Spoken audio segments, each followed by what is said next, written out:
Oh, salut les zéros, allez, encore un point important avant de vraiment démarrer la 3D. Ce sont l'échelle et l'échelle, et l'apostrophe, échelle, et les unités. Alors c'est super important pour plusieurs raisons.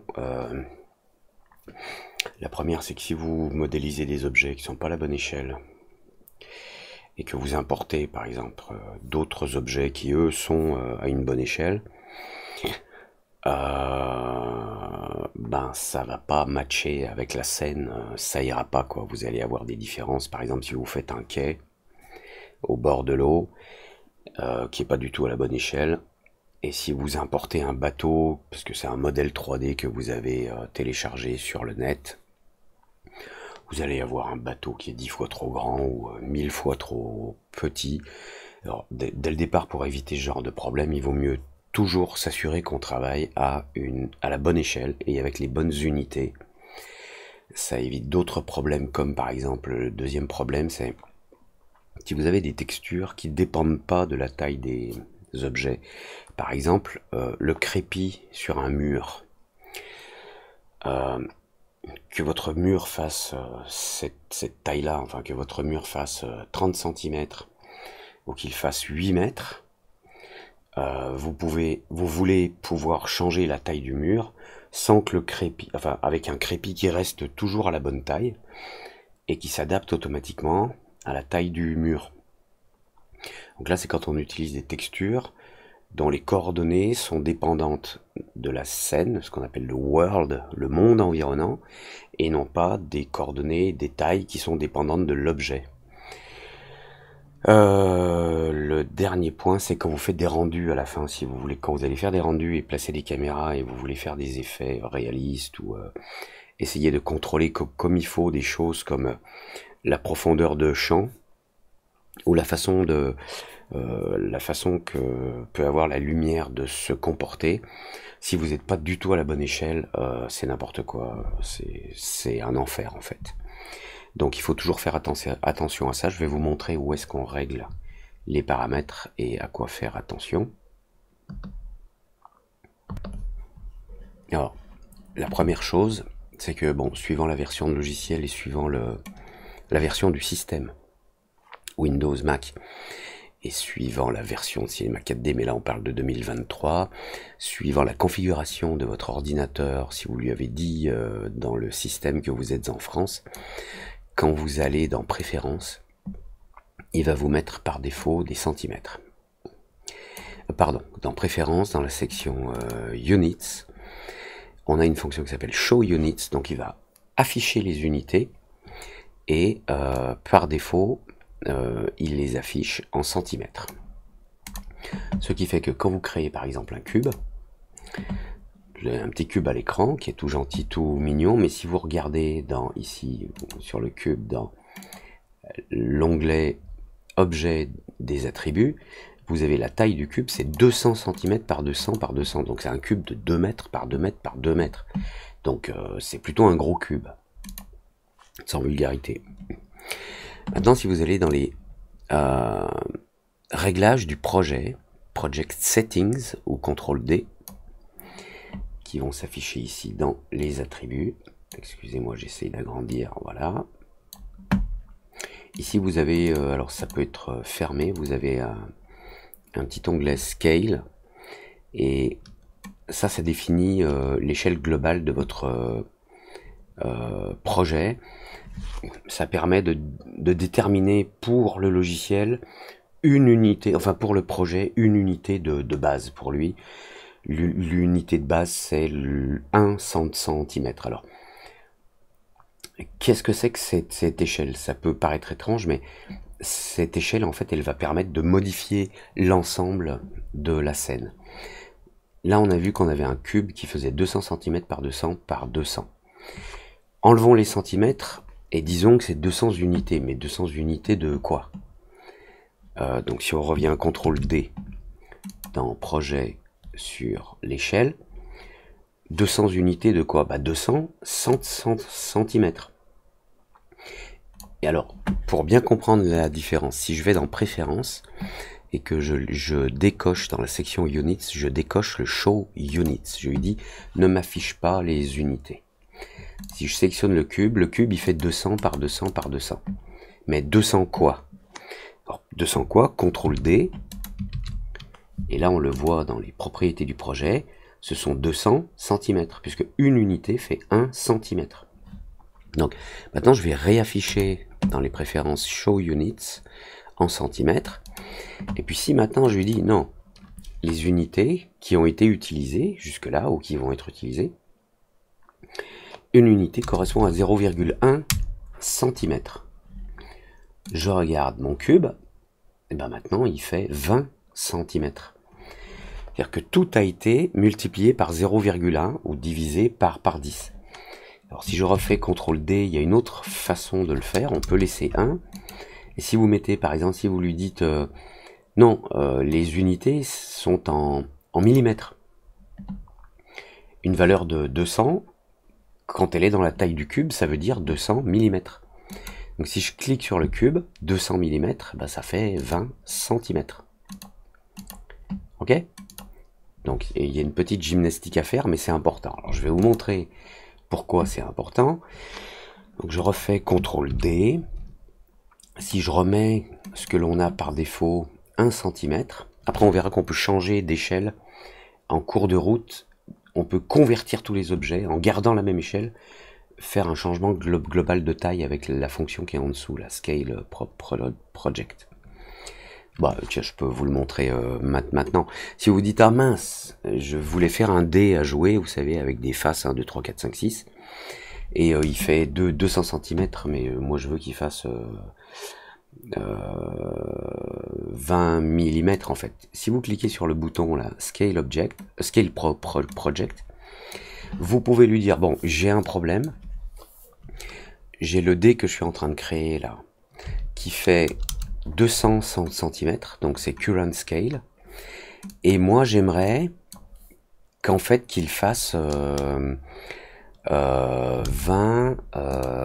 mm, donc 200 cm, ce qui est un peu gros pour un dé à jouer, mais bon, peu importe. Et là il indique en dessous effective scale, donc 0,01 fois.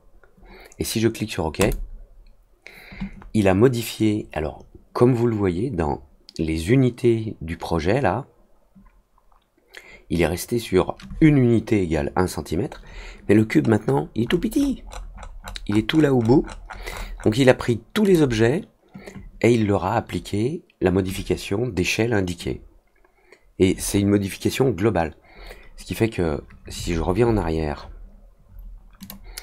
donc on revient là 200 cm, si je duplique là ces cubes vite fait, voilà, donc ils sont assez proches les uns des autres.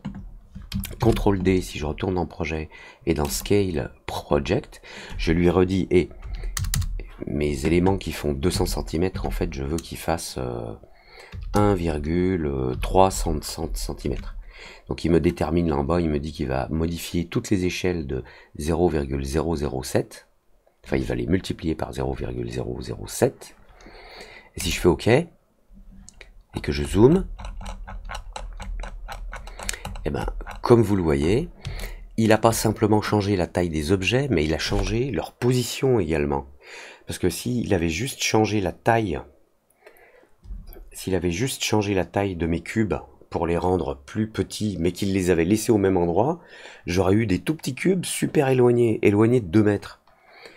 Donc ça aurait été problématique. Donc là vous avez un outil pour, si vous avez merdé au départ et que bon vous êtes un peu loupé, ou si vous récupérez une scène où les unités sont pas correctes du tout, vous pouvez faire une modification globale ici. Voilà.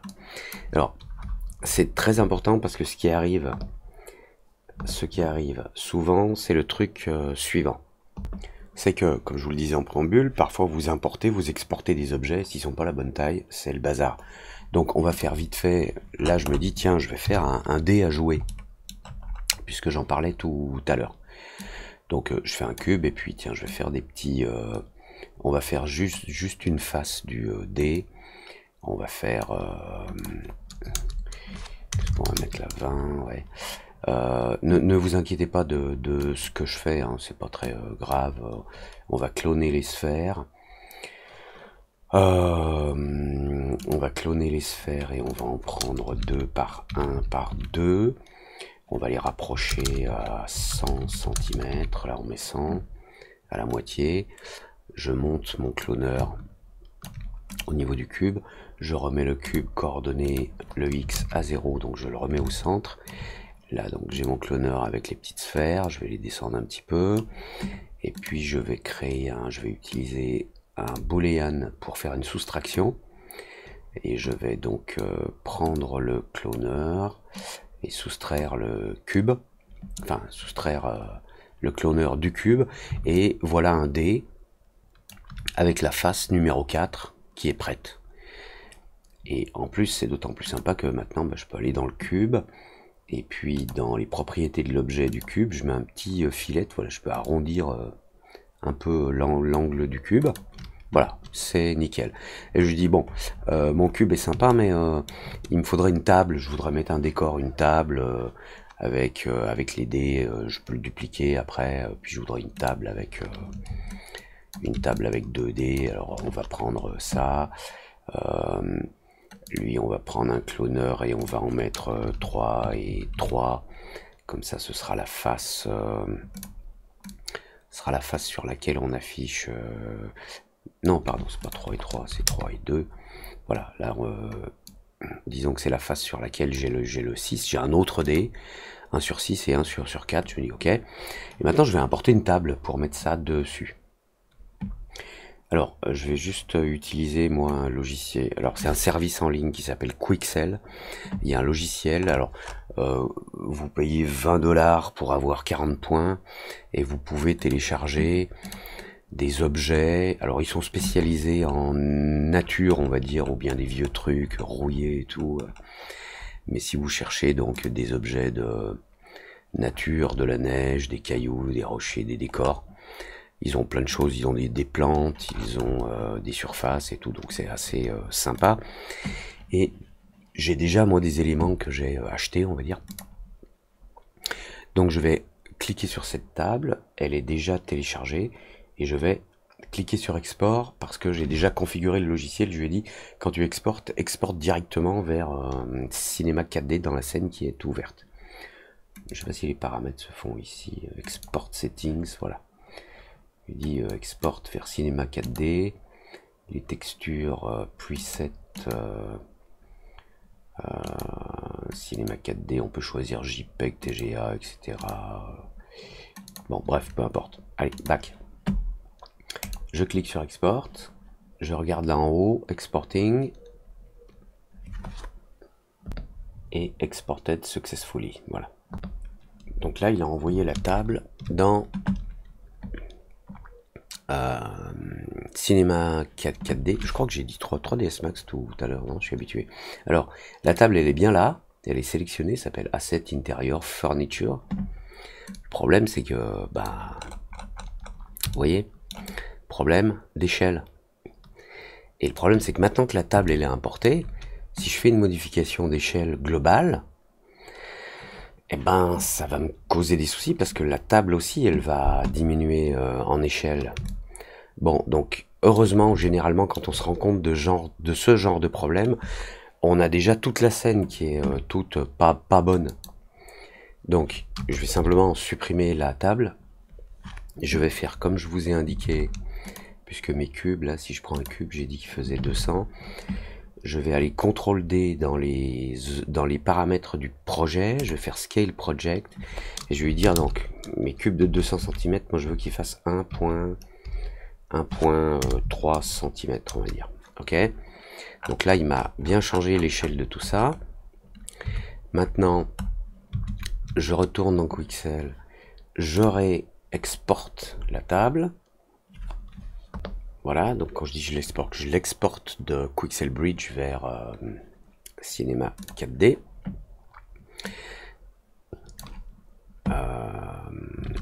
Et je la vois pas. Et pourquoi? Et je pense que c'est peut-être juste un problème de rafraîchissement. Attendez, excusez-moi, je réexporte. C'est bon, vas-y, exporte. 1, 2, 3, 1, 2, 3. Export successfully. Tiens, c'est bizarre. Où est-ce que j'ai annulé Est-ce que peut-être que j'ai annulé ce que... Ah oui, bah j'ai annulé. Oui. Bon. Bah non, c'est pas que j'ai annulé, c'est qu'on a vu, je suis désolé, je suis bête, on a vu que la table était trop petite, mais donc il faut faire d'abord la modification d'échelle et dire de mes 200 cm tu passes à 1,3, ok, donc il modifie les objets, donc ça c'est ok. Maintenant je peux, désolé, bah en fait, bon, ça vous permet de voir que vous voyez les problèmes de gestion d'échelle, ça arrive à tout le monde, hein. Voilà, et maintenant j'ai ma table et j'ai bien mes deux petits dés que je vais pouvoir placer sur la table. Et pour être à peu près sûr, ce que je fais, bon, en général, c'est que je me fais un petit cube d'une hauteur d'environ 70 cm, puisque c'est à peu près la hauteur d'une table, et je vérifie que c'est à peu près bon, quoi. Donc là c'est une table qui fait 80 cm de 80 cm de haut environ. Allez, je supprime ça. Et maintenant bah, j'ai bien mes deux petits cubes sur cette table. Enfin non, ils sont pas exactement dessus pour l'instant, mais en allant sur une vue de côté, je peux mettre mes cubes et puis voilà. Après ici je peux pour le fun en tourner un. Donc voilà pourquoi quand vous, ne serait-ce que quand vous commencez,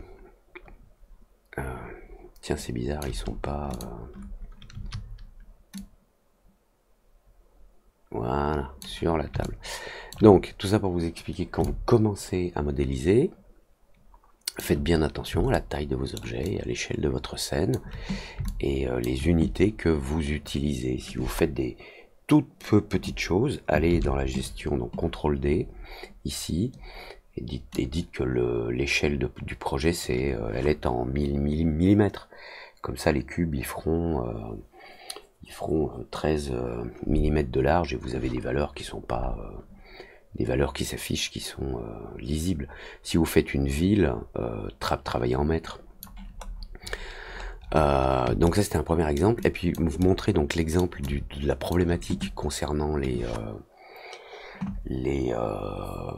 textures, le changement d'échelle de texture. C'est que ce qui peut se passer, c'est que si vous avez, alors j'ai préparé une scène là, alors ne vous inquiétez pas, c'est des textures Octane, mais ça n'est pas grave du tout. La texture qui est appliquée là, je me suis dit on va faire un truc en genre, puisque je vous parlais du crépi d'un mur en maçonnerie, donc j'ai fait une texture dont le motif, qui est ce qu'on appelle un noise, un bruit, dont le motif, on va aller le voir là, voilà. Alors c'est une texture dont le motif, qui est un bruit, qui est appliqué sur les objets, sa projection, elle est dépendante d'un paramètre que j'ai ici, et sa projection, si elle est dépendante de l'objet, alors là c'est très technique, on verra ça dans un certain nombre de cours, si la texture est dépendante des mèches UV, c'est-à-dire de la façon dont de la décomposition des surfaces de l'objet. Si c'est le cas, le problème que l'on peut avoir, c'est que si je dis je veux un mur plus grand, et regardez, la texture, elle se déforme avec le mur. Et si en plus, donc là c'est ok puisque j'ai un mur qui fait 200 cm de haut, donc il fait 2 mètres de haut. Mais je trouve que la texture est trop n'est pas assez fine en fait. Si je veux faire un crépi plus réaliste, donc j'utilise un transformateur et je diminue la taille de la texture. Donc je diminue son échelle, Mais je continue d'avoir ce problème qui est que si maintenant je veux faire un mur qui est très long, si je zoome, vous allez voir que le bruit, le grain, eh ben, il est allongé. Et donc, pour éviter, alors je vais remettre une échelle plus raisonnable pour qu'on voit la texture sur le mur. Et le mur, ce que vous voyez en noir, c'est une lumière vue de derrière. Donc là, dans le type de projection, si je lui dis c'est une projection par exemple box, c'est juste une boîte et peu importe enfin c'est une taille qu'on peut régler ensuite ici. Si je me mets en mode de projection box là, je peux changer la taille du mur sans que cela change la taille et la position des grains, comme vous le voyez en temps réel. Okay, mais tout ça aussi, c'est dépendant de l'échelle, parce que CTRL D, si en fait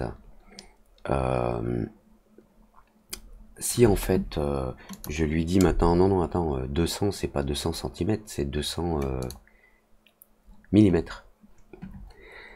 Donc si je relance le calcul de la scène, on a quelque chose qui est complètement différent. Pourtant, la texture, elle était bonne au départ, elle allait bien sur un mur de 2 mètres de haut. Et là, elle n'a plus rien à voir, mais c'est parce que maintenant, notre mur, il fait 20 cm de haut. Mais la texture, elle n'est pas dépendante de l'objet, elle est dépendante de sa taille réelle. Dans la réalité, la texture que j'avais fait avant correspond à un crépi. Et si le mur, il ne fait que 10 cm par 10 cm, eh ben, j'aurai quand même la bonne taille de crépi. Donc là, ça ne va plus. Là, il faut donc rester sur la bonne échelle. Je recalcule. Donc, comme je vous disais, même si je fais un mini mur avec moins d'épaisseur, même si je fais un mini mur, voilà, la taille du crépi reste la bonne. Donc ça aussi, c'est à prendre en compte pour les problèmes de gestion d'échelle et d'unité. Puis il y avait un troisième élément, c'était quoi? Ah oui, c'était la gestion du calcul de la lumière et du réalisme des caméras. Alors la lumière, je vais pas vous le montrer, mais imaginez pas par exemple que dans une maison normale, quand vous avez une fenêtre ou deux dans une pièce, vous avez de la lumière qui rentre, mais vous avez toute la pièce qui est éclairée, parce que la lumière rentre, elle se reflète partout sur les murs, et puis il y a tellement de reflets que ça éclaire un petit peu toute la pièce, et même je suis sur la pièce dans laquelle vous êtes, si vous regardez les angles entre les murs et le plafond en haut, vous allez voir des différences de luminosité. On dirait que quand on est en lumière du jour, on dirait que les angles au plafond, entre le mur et le plafond, on dirait que dans les angles, il y a plus de lumière par endroit qui est capturée, et on dirait que ces angles sont plus clairs. Je suis en train de le voir là en direct live. Donc si vous faites une maison qui normalement fait, je sais pas, 10 mètres de long, mais si vous la faites de 100 mètres de long, la façon dont la lumière va rentrer à l'intérieur et se diffuser, si vous utilisez des systèmes de calcul réalistes, vous aurez pas la même chose que ce que l'on a normalement. Alors concernant les caméras, on peut faire un essai par exemple avec ce que l'on avait là. Donc là, on est à la bonne taille dans cette scène. Donc on avait une table avec 2 dés. Malheureusement pour l'exemple, c'est pas. J'aimerais justement montrer ce qui se passe quand on se trompe d'échelle. Donc ce que je vais faire simplement, c'est que je vais créer un objet nul qui est là en haut. Je vais prendre ma table, mon premier dé, mon deuxième dé, qui s'appelle boule et boule 1. Je les place dans le nul et je change dans les coordonnées du nul. Je vais multiplier la taille par 100. Donc la table faisait 80 cm de haut. Donc 80, donc maintenant elle fait 8000 cm de haut. C'est ce qu'on appelle une grosse table. Pour le fun, je vais également dupliquer les dés là. Voilà, et puis on va créer une caméra. Je vais mettre ici, ce que j'aimerais, c'est avoir le point de focale sur ce dé pour que ce dé soit net et que celui qui est plus près soit flou et celui qui est plus loin soit flou aussi.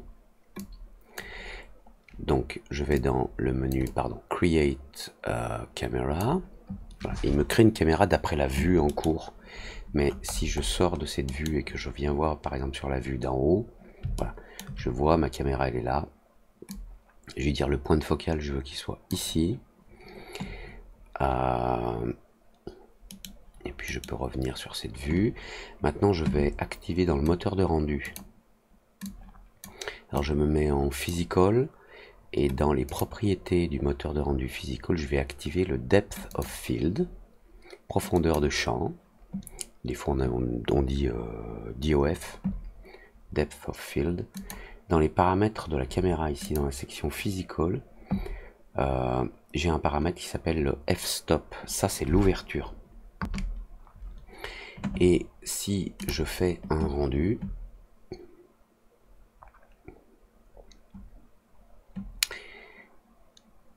et bien comme vous le voyez,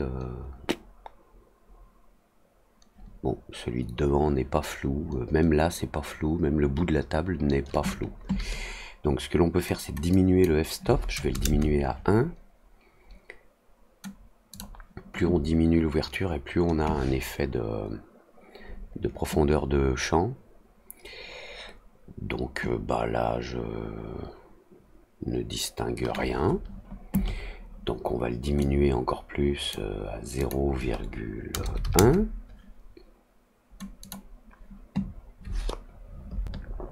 Toujours rien. Et alors un f-stop à 0,1, c'est quand même un sacré f-stop. Hein. On va essayer 0,01, mais je doute même qu'on obtienne quelque chose. Voilà, non, ça reste net flou.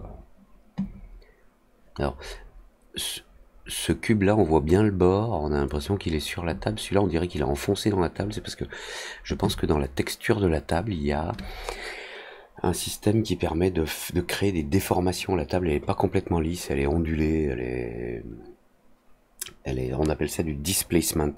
On déplace un petit peu des morceaux de façon aléatoire pour que ce soit pas une surface bien plane. Bon, là, comme vous le voyez, impossible d'obtenir le flou que je souhaitais obtenir. Bon, je vais remettre la caméra en f-stop à 8.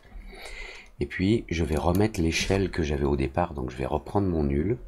Je vais aller dans les coordonnées. Je vais remettre l'échelle globale des objets que j'ai mis dedans à 1, 1, 1. J'appuie sur S pour faire un zoom directement sur ce que je vois. Alors, le problème maintenant, c'est que la caméra, elle est trop éloignée et tout, donc je vais pas m'embêter. En fait, je vais supprimer la caméra, je vais en créer une autre.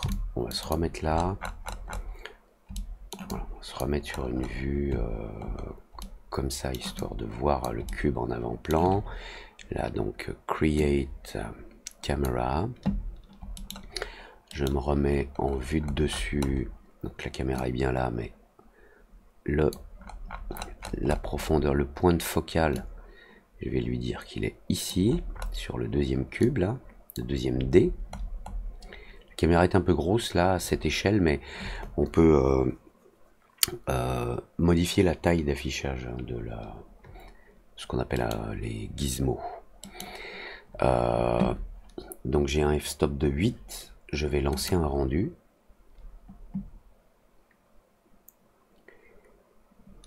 Alors, là, on a un sacré flou. En fait, il y a un problème. Mais le problème, en fait, il est... Je pense que c'est parce que oui, ma caméra, elle n'est pas active. Là, je suis en vue de perspective. Et pour activer la caméra, il faut que je clique ici sur le bouton qui est là. Ou alors que j'aille dans Camera, Use Camera, Camera. Parce qu'il y a la Default Camera. Et on sait qu'on est... Là, on est en train de voir à travers la caméra par défaut. Mais dans la vue, si je lui dis donc dans caméra, use camera, celle qui s'appelle camera, et le raccourci c'est de cliquer de cliquer sur le petit bouton là qui est en face de la caméra, ça s'appelle un tag. On verra ça. Et maintenant, là je lui ai bien dit utilise la caméra que j'ai programmée avec un f-stop de 8. Voilà. Alors, ça marche avec un défaut. Donc là, ce dé il est net, celui-ci il est flou et les autres sont flous. Et là on a un problème, c'est qu'à cette échelle, on a eu une modification de texture quand j'ai agrandi et entre guillemets désagrandi les objets. C'est que la table, elle a donc ce qu'on appelle un displacement map, à mon avis, qui fait que le modèle, lui, il a cette gueule-là, mais la texture gonfle le dessus de la table. Alors c'est quelque chose qu'on peut pas voir forcément dans les previews quand on travaille, mais donc bon, je vais les monter un petit peu et puis on va voir. Bon, là en tout cas on voit l'effet de profondeur de champ. Et surtout vous avez remarqué que sur des objets trop grands, avec une caméra qu'on appelle physique, c'est-à-dire une caméra qui respecte les propriétés des caméras que l'on utilise normalement, avec un paramètre normal de f-stop de 8, vous prenez un appareil photo, vous faites une photo de dé sur une table, si vous faites la focale sur le deuxième dé, vous obtenez à peu près ça. Vous pouvez diminuer l'effet de profondeur de champ en augmentant l'ouverture de la caméra. Là, si je mets à 11, l'effet sera moins prononcé. Et vous pouvez l'augmenter en diminuant l'ouverture. Ici à 5,5, ça va commencer à être très flou ici, quoi. Si ça veut bien démarrer le calcul, il y a un truc qui rame. Voilà, vous voyez, c'est super flou là.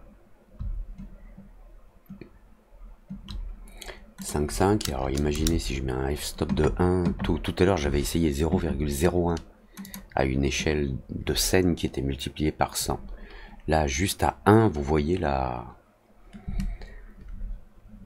profondeur de champ que ça provoque. Donc, c'était donc la dernière raison pour laquelle il faut toujours bien vérifier les unités et les échelles que l'on utilise. Ah, vous voyez, je vous disais, la table, elle doit avoir une texture qui la modifie, parce que si vous regardez la ligne là en bas, la ligne qui est en dessous du 0F là, quand je vais lancer le rendu, vous allez voir un texte apparaître. Viewport rendering. Et ah, c'est dommage, je l'ai vu juste avant. Il affichait, il indiquait qu'il était en train de calculer le displacement. Il calculait le déplacement des surfaces. Bon, bref, peu importe. Voilà. Bon, la démonstration est faite. Échelle, unité, échelle, unité, échelle, unité, c'est le truc de base quand vous commencez une scène, c'est échelle, unité, quoi. C'est, en fait, vous n'avez pas beaucoup de choix. Si vous ne le faites pas, vous allez vous en mordre les doigts à tous les coups. Donc, comme d'habitude, un petit like, ou un j'aime pas, et puis un commentaire pour me dire si c'était cool ou pas. C'était un petit peu long, mais franchement, c'est très important. Voilà. Allez, à tout de suite pour de nouvelles aventures.